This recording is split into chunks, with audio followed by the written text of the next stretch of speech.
સુરતના છેવાડે આવેલા લસકાણામાં માતા દ્વારા માત્ર 7 વર્ષના પુત્રને ઝેરી દવા પીવડાવ્યા બાદ પોતે પણ આપઘાત કરી લેતા સમગ્ર પંથકમાં ભારે અરારટી પ્રસરી જવા પામી છે।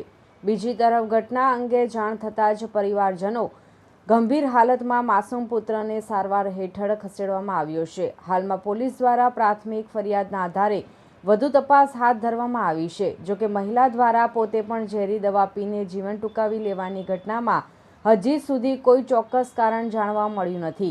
પરિવારજનો અને સંબંધીઓ પણ મહિલા દ્વારા ઉઠાવવામાં આવેલા આ પ્રકારના આધ્યાત્મિક પગલાંથી ઘેરા શોકની લાગણીમાં જોવા મળ્યા છે।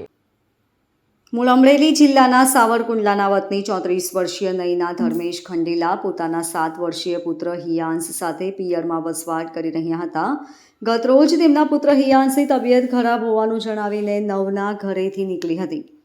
ઘર પાસે આવેલા ક્લિનિકમાં પુત્રને લઈ જવાનું કહ્યા બાદ નયના ઘણા સમય બાદ ઘરે પણ પહોંચી ન હતી, જેને પગલે પરિવારજનો દ્વારા એક તરફ નયના અને તેમના પુત્રની શોધખોળ કરવામાં આવી રહી હતી। આ દરમિયાન પાસોદરા રોડ પાસે આવેલા મામાદેવ મંદિર નજીકમાં નયના અને તેમનો પુત્ર ગંભીર હાલતમાં મળી આવ્યા હતા। આ અંગે પરિવારજનોને નયનાની બહેનપણીએ જાણ કરતા પરિવારજનો પણ તાત્કાલિક ઘટના સ્થળે ધસી ગયા હતા। અર્ધબેભાન હાલતમાં નયનાની બાજુમાં હિયાંશ સતત ઉલટીઓ કરી રહ્યો હતો, જેને પગલે નયનાના પરિવારજનોએ હિયાંશને પૂછતા તેણે નિર્દોષ ભાવે જણાવ્યું હતું કે મમ્મીએ મને દવા પીવડાવી હતી। અલબત્ત પરિવારજનો દ્વારા તાત્કાલિક નયના અને હિયાંશને નજીકમાં જ આવેલા ખાનગી હોસ્પિટલમાં લઈ જવામાં આવ્યા હતા, જ્યાં સારવાર માટે નયનાને હોસ્પિટલમાં ખસેડવામાં આવી હતી તથા આજે સવારે સારવાર દરમિયાન નયનાનું મોત નીપજ્યું હતું। સિવિલમાં ફરજ પરના તબીબોના જણાવ્યા મુજબ નયના ખંડેલાએ પણ પુત્રની સાથે ઝેરી દવાનું સેવન કર્યું હતું, જેને કારણે તેનું સારવાર દરમિયાન મોત નીપજ્યું છે। જ્યારે પુત્ર હિયાંશને હજી પણ ખાનગી હોસ્પિટલમાં સઘન સારવાર હેઠળ રાખવામાં આવ્યો છે। માતા પુત્રને ઝેરી દવા પીવડાવ્યા બાદ પોતે પણ આપઘાત કરી લેવાની ઘટના બનતા સમગ્ર પંથકમાં ચકચાર મચી जवा पामी છે।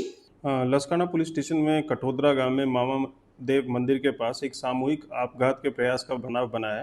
इसमें ऐसा है कि माँ और एक बच्चा है। माँ की उम्र 34 ईयर से 34 साल और बच्चे की उम्र 7 साल है।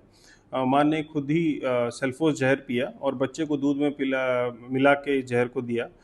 फिर दोनों को हॉस्पिटल लेके जाया गया और लेकिन इसमें माँ की डेथ हो गई और बच्चे ने अपने डाइंग डिक्लेरेशन में ये बोला है कि उसको माँ ने जहर पिलाया है।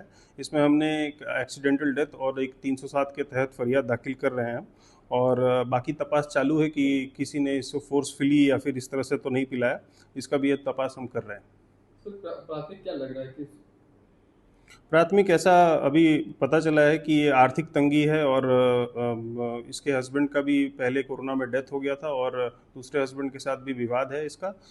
इसके चक्कर में इसने शायद ऐसा पिया है, लेकिन इसके मोबाइल फ़ोन को हम रिकवर करके इसमें हम बाकी तपास कर रहे हैं कि किसी ने दुष्प्रेषण तो नहीं किया। Bureau report LK star news सूरत।